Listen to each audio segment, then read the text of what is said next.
I was scrolling through my feed, and the video of those bouncing squares popped up. Of course, we've all seen these before, they have like millions of views. But every time I see these, the human side of me thinks, I can't believe that society is now consuming these quadrilaterals. But the game dev side of me thinks, I can totally make this. And so here we are. Over the course of a couple days, I developed a bouncing squares game, and also gave you the ability to play it. So here's the plan. I want to be able to recreate those videos, but it's going to be more than that. I want this game to be a simulation sandbox, which basically means we the players can dictate the destinies of these squares. With that goal set, I chose the only game engine I knew, and I created a new project. So the first thing I needed to do was create these squares. I made simple colored squares with slight shading, because I'm just that good at art. Then I gave them basic movement behavior with some randomness.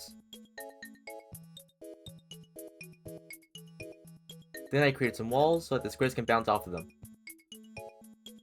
The changing of direction is pretty simple. Every square has a horizontal and vertical speed. If they hit a wall, on the left or right, just basically invert the horizontal speed. If they hit a roof or floor, we will invert the vertical speed. Then I made a simple finish, and when a square finally gets to the end, everything pauses and a win text appears on the winner. Then the next step was to make square collision with other squares, and then finally I needed to make a game state like a begin, a play, and an end. And here it is, the bare basics demo. And now phase 2 of the development is to finally play God with these squares. So I created the ability to move these squares to any place you desire, and also allow you to change the direction of these squares when you first create it. And lastly, you can't have these bouncing squares without those damn sounds. So I just picked a random sound off the internet, varied 4 pitches, and put them in. Now if you've ever seen those videos, you probably noticed that a lot of them have really cool abilities that these squares can pick up and interact with each other with. I'm gonna add that too. So for my game I added 6 abilities, which I won't list all of them here, but it's stuff like a knife, a hammer, a shield, or a speed boost, or whatever. And then I added a nice UI so that you can drag and drop all these items into it. It even draw tiles. So that's pretty cool.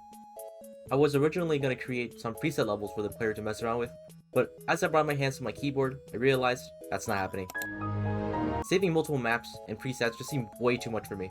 So in the end, I just stuck with a single level editor that you could enjoy.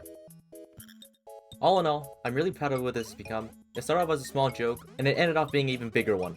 And having the knowledge of game development has always been so awesome, as I can create stupid projects like these for everyone and I to enjoy. But towards the end of the development, I was a little surprised on how long this project took, because I thought I could do it one day.